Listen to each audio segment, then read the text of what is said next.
By the summer of 2010, Julian Assange's war on secrecy is in high gear. The course of the war needs to change. This is The Guardian. The Afghan war logs are making headlines around the world. It's one damn thing after another. And making Assange famous. I'm a combative person, so I like crushing bastards. But now, he is at the center of a scandal. The Swedish government had requested extradition in order to question him about allegations of sexual assault. 2 Swedish women have come forward accusing Assange of aggressive or unwanted sexual advances, which, under Swedish law, can constitute rape. As yet, no charges have been filed against Assange, and he strongly denies the allegations. Surveillance events have been a bit more intense. Undistracted by what he calls a smear campaign, Assange begins working around the clock on what will become his biggest leak yet. They bring in this AC-130 gunship. In October 2010, WikiLeaks releases the motherlode, nearly 400,000 secret U.S. documents on the Iraq War. The start of the Iraq War involved very serious lies, which were repeated and amplified. The stories reveal troubling new details about the war. Numerous cases of torture and abuse of Iraqi prisoners by Iraqi police and soldiers, and cases where U.S. troops killed innocent civilians. But this time, Assange censors documents. We have redacted everything except for things that we have cleared by hand. And that approach has left black ink all over the material. From your name being. But that doesn't ease the fears of many, including General Kimmett. Julian Assange has constantly put forward that nobody has been attacked or killed due to any of the disclosures from WikiLeaks. Do you agree with that? Well, I think a lot of our soldiers have been put in harm's way. There is a reason and a purpose for operational security, for protecting our tactics, techniques, and procedures. We don't want to give an advantage to our enemy that can be used against our soldiers in combat.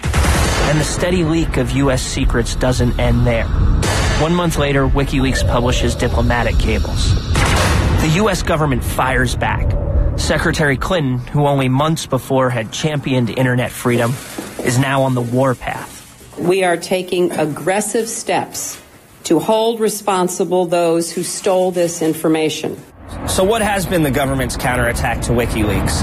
The CIA has established the WikiLeaks Task Force, known within the agency as the WTF, a cheeky acronym within cyberspace. And additionally, the Justice Department has subpoenaed the Twitter accounts of WikiLeaks supporters and is rumored to be marshaling an investigation that could lead to the extradition of Assange to the U.S. Then, a series of blows. Amazon.com kicks WikiLeaks off its website.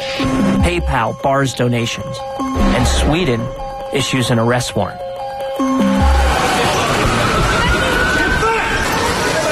On December 7th, 2010, Assange is put in jail. And in an ironic twist, a leak exposes the lurid details of the sexual assault allegations against Assange. By sheer fluke, somebody I had dealt with in the past contacted me and said, guess what? I've got the whole preliminary police file from the Swedish investigation into these sexual assaults. Are you interested? Nick Davis, a journalist with the Guardian newspaper who worked closely with Assange on the Afghan war logs, was given a copy of the leaked report. So what are we going to do? We put it in the paper. That's what journalists do. What was Julian's reaction? He went berserk. His attitude expressed through his lawyer while we were writing this piece was that we should suppress this information because he had been a source for us, for The Guardian, and therefore we owed it to him to suppress it.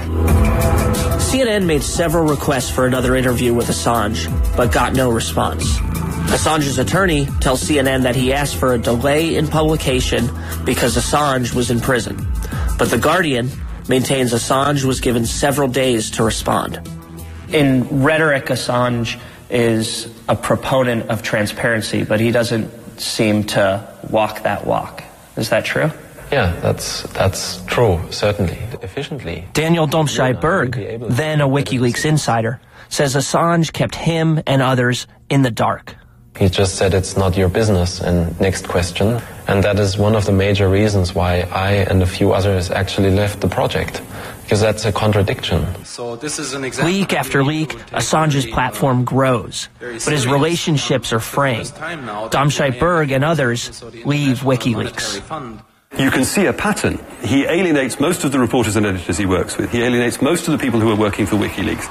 A man who spent most of his life on the move now is forced to stay in one place and face the accusations against him. Coming up, in prison but not alone, cyber warriors in support of Assange go on the attack. We had the whole Project Avenge Assange. We feel obligated to do something about it. Reach out to other people and tell them that this is their fight as well.